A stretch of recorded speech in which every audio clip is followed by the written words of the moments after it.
Good day everyone. Today I'll report about concrete repairs, part 2. First of all, I would like to discuss about the materials used on concrete repairs. Cement slurry. Cement slurry is a mixture of Portland cement, water, and admixtures. Cement slurry has been in use since ancient times and continues to be one of the most durable types of foundation materials used in construction around the world. Its basic mixture is a fine sand with cement and water added until the entire mixture is a thick, creamy batch of concrete that can be poured through a tube or down a chute, such as on the back of a concrete truck. Number 2. Cement mortar. Cement mortar is a building compound created by mixing sand and a selection of aggregates with a specified amount of water. The mortar can be used for a number of applications, such as plastering over bricks or other form of masonry. Cement mortar also makes an excellent medium for creating a smooth surface to walls made from bricks and other forms of masonry. The mortar is applied with the use of a trowel and then smoothed into position. Epoxy resin. Epoxy is either any of the basic components or the cured end products of epoxy resins, as well as a colloquial name for the epoxide functional group. Epoxy resins are also known as polyepoxides. Epoxy has a wide range of applications, including metal coatings, used in electronics or electrical components or LEDs, high-tension electrical insulators, paintbrush manufacturing, fiber-reinforced plastics, and structural adhesives. Polymer-modified cementitious products. These products protect a wide range of buildings and structural concrete components with good resistance to water, aggressive chemicals, long-term weathering, and scratching. It is applicable for fixed structures subjected to long-term water immersion. What are the different concrete repair techniques? First is the epoxy injection grouting. Cracks as narrow as 0.002 inches can be bonded by the injection of epoxy. The technique generally consists of establishing entry and venting ports at close intervals along the crack, sealing the crack on exposed surfaces, and injecting the epoxy under pressure. Epoxy injection has been successfully used in the repair of cracks in buildings, bridges, dams, and other types of concrete structures.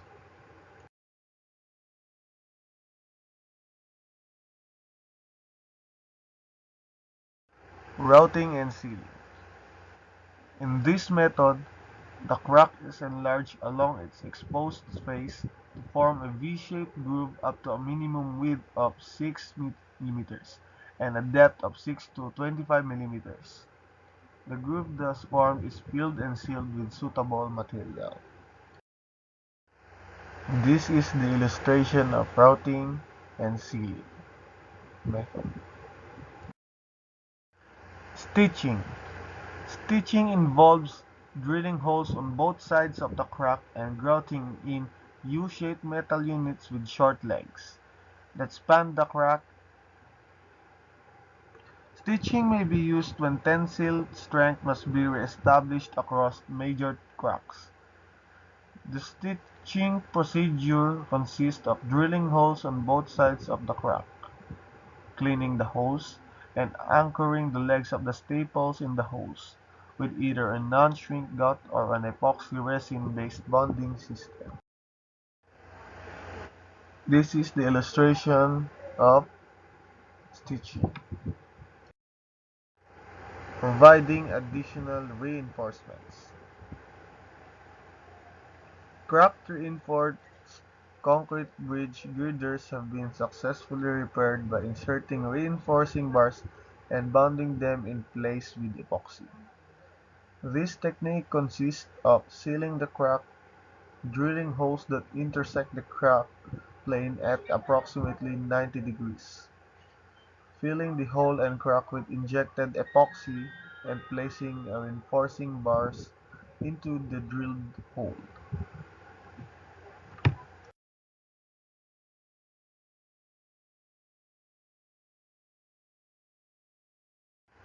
Drilling and plugging. Drilling and plugging a crack consists of drilling down the length of the crack and grouting it to form a key. This technique is only applicable when cracks run in reasonable straight lines and are accessible at one end. This method is most often used to repair vertical cracks in retaining walls.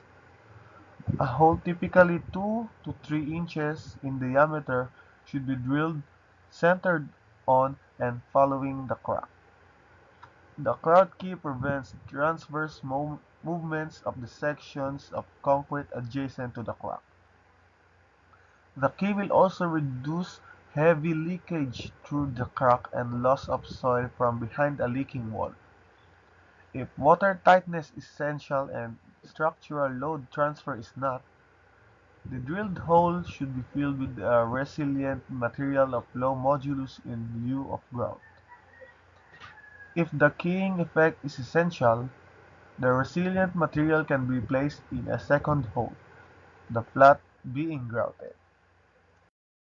In here, an illustration is shown of how drilling and plugging works. Next is pre-stressing steel. Post-tensioning is often the desirable solution when a major portion of a member must be strengthened or when the cracks that have formed must be closed. This technique uses pre-stressing strands or bars to apply a compressive force. Adequate anchorage must be provided for the pre-stressing steel, and care is needed so that the problem will not merely migrate to another part of the structure. In here, an illustration of a pre-stressing steel section is being shown. Next is dry packing. Dry packing is the hand placement of a low water content mortar, followed by tamping or ramming of the mortar into place, producing intimate contact between the mortar and the existing concrete. Because of the low water cement ratio of the material, there is little shrinkage, and the patch remains tight and can have good quality with respect to durability, strength, and water tightness.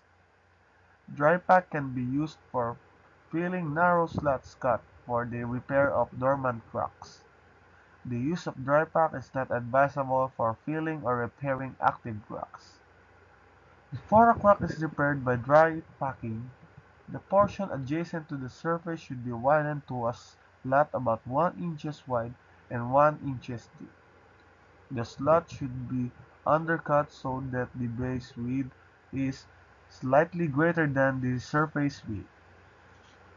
To minimize shrinkage in place, the mortar should stand for 1/2 hour after mixing and then should be mixed prior to use. The mortar should be placed in layers about 3/8 inches thick.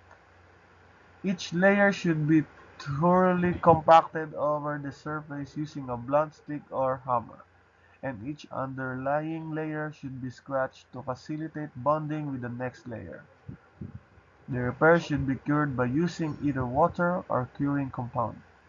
The simplest method of moist curing is to support a strip of folded wet burlap along the length of the crack. Illustration of dry packing. Surface coatings. Fine surface cracks in structural slabs and pavements may be repaired using either a bonded overlay or surface treatment if there will not be further significant movement across the cracks. Unbounded overlays may be used to cover, but not necessarily repair a slab. Overlays and surface treatments can be appropriate for cracks caused by one-time occurrence and which do not completely penetrate the slab. There are two types of surface coatings. First type is the surface treatments and the second type is overlays. Surface treatments. Low solid and low viscosity resin-based systems have been used to seal the concrete surfaces, including treatment of very fine cracks. They are not they are most suited for surfaces not subject to significant wear. Bridge decks and parking structure slabs, as well as other interior slabs, may be coated effectively after cracks are treated by injecting with epoxy or by routing and sealing. Materials such as urethanes, epoxies, polyesters, and acrylics have been applied in thickness of 0.04 to 2.0 inches, depending on the material and purpose of the treatment. Skid-resistant aggregates are often mixed into the material or broadcast into the surface to improve traction. Here is an example of a surface treatment procedure. Last but not the least is overlaying. Slabs containing fine dormant cracks can be repaired by applying an overlay such as polymer-modified Portland cement mortar or concrete, or by silica fumed concrete. Slabs with working cracks can be overlaid if joints are placed in the overlay directly over the working cracks. In highway bridge applications, an overlay thickness as low as 1 to 1/4 inch has been used successfully. Suitable polymers include styrene, butadiene, or acrylic latex. The resin solid should be at least 15% by weight of the Portland cement, with 20% usually being optimum. As for the last illustration, it shows how overlays are done. And now is the end of my report. Thanks for listening. Have a wonderful day.